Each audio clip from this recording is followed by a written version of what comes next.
कि कलयुग का दानव है कौन? ओके, कलयुग का दानव, दानव और मानव में सिर्फ एक द और म का फर्क है। और हम इन वैसे देखें रियलिटी में तो कोई फर्क नहीं है। कलयुग का दानव एक्चुअली में मानव भी है। वाई?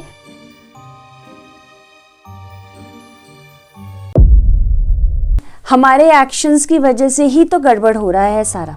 देखो, अगर हम स्पिरिचुअलिटी में जाएं और हम लोग अगर हम उस तरफ से आध्यात्मिकता से देखें या फिर हम अपने अंदर झांक के देखें तो आज हमने एआई बनाया, हम लोग आर्टिफिशियल इंटेलिजेंस बनाने की कोशिश कर रहे हैं। आपने देखा होगा, आप कुछ एक चीज सर्च कर लो, अगले दिन से आपके फोन के ऊपर वही चीज वापस हर कोई भी ऐप खोल लो, आपके फोन के ऊपर वो चीज आनी शुरू हो जाएगी। अब आपने तो कहाँ एक छोटे से कहीं ऐप के अंदर इसको वो किया था, सर्च किया था। अब ये क्यों है? दैट मीन्स आपका सिक्योरिटी सारा ब्रीच हो चुका है। आप उनको सब मालूम है कि आप कहाँ हो, किधर बैठे हो, आपके बच्चे कितने हैं, वो कहाँ पढ़ रहे हैं। Everything is there in the data store. तो आप तो कहीं पे भी सिक्योर नहीं हो। तो ये कौन करता है? ये दानव ही तो कर रहा है। आपकी सिक्योरिटी, आपका जो एवरीथिंग दैट इज ब्रीच्ड। आज अमेज़न को ये पता है कि आपके घर में क्या चल रहा है। क्यों? क्योंकि एलेक्सा आपने लगा रखा है। जो भी आप एलेक्सा पे बोल रहे हो, कुछ कर रहे हो, वो सारा का सारा it is interconnected, right, network से। तो अगर मैं दूसरी तरीके से देखूं तो आज हमने सारी चीजें धीरे धीरे, हमारे जो जॉब्स जा रहे हैं, एआई को जॉब्स जा रहे हैं, सब जा रहे हैं। ये क्या है? हम लोग अपने लिए गड्ढा खुद ही खोद रहे हैं। अगर अभी जैसे आपने बात करी है कि अर्थक्वेक्स बहुत आ गए, एक ही दिन में 190 आई थिंक सपोज अर्थक्वेक्स आए थे, कुछ मोर देन 100 के आसपास है ना, 100 के अराउंड थे। तो वो एक ही दिन में इतने सारे, दैट मीन्स हम कहीं ना कहीं अपना बैलेंस चेंज कर रहे हैं ना। हम जो ये तो न्यूक्लियर एक्टिविटीज करते हैं, हम इतने ज्यादा न्यूक्लियर धमाके आजकल हो रहे हैं, और ये जो हम कहीं ना कहीं तो अंदर चेंजेस हम लोग खुद कर रहे हैं। तो ये जो चीजें हैं वो हमारी ही वजह से हो रही हैं।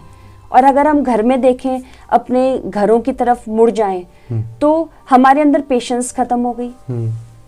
अगर हमारा बच्चा मदर की और फादर की बात सुन के एकदम चिल्ला पड़ता है, मदर फादर आजकल काम में इतना बिजी है, इतने झुंझलाए हुए हैं कि वो बच्चों की बात नहीं सुनते, बच्चों को मेड्स पाल रहे हैं। तो ये सब क्या है? हमारे घरों में भी पीस नहीं है आजकल। तो ये देखा जाए तो हम ये सारी चीजें धीरे धीरे जो पहले बाहर थी वो हमारे घरों में आ रही है, हमारे अंदर आ रही है। तो ये हम उसी तरफ मुड़ रहे हैं। तो अगर दानव को कहें तो वो बाहर कहीं नहीं बैठा, हमारे अंदर ही बैठा हुआ है, हमारे खुद के घरों में बैठा हुआ है। उसको सिर्फ हमें टेम करने की बहुत ज़्यादा ज़रूरत है। जैसे एक डॉग्स थे, डॉग्स कभी पहले जब हम लोग आदिवासी होते थे, आदिवासी मतलब मैं ऐसे बोलना नहीं चाहूँगी, मतलब जब हम जंगलों में रहते थे, बहुत पहले जब हमारी हिस्ट्री में कि हम जंगलों में रहते थे, धीरे धीरे हम डेवलप हुए हैं और हम लोग इस स्टेज तक आए हैं। तो हमारे पास कोई जानवर नहीं था कि हम उसको डोमेस्टिकेट करते। हमने धीरे धीरे एनिमल्स को डोमेस्टिकेट करना शुरू करा। जैसे कि घोड़े हैं, घोड़े वाइल्ड हॉर्सेस नहीं होते, वो सिर्फ टेम्ड है। डॉग्स हैं, वो सिर्फ टेम्ड है। कैसे टेम्ड हुए? डंकीज हैं, टेम्ड है। वाई? बिकॉज हमने उनको धीरे धीरे इतना ज्यादा अपने उसमें कर दिया कि वो खाली डोमेस्टिकेटेड रहे, राइट।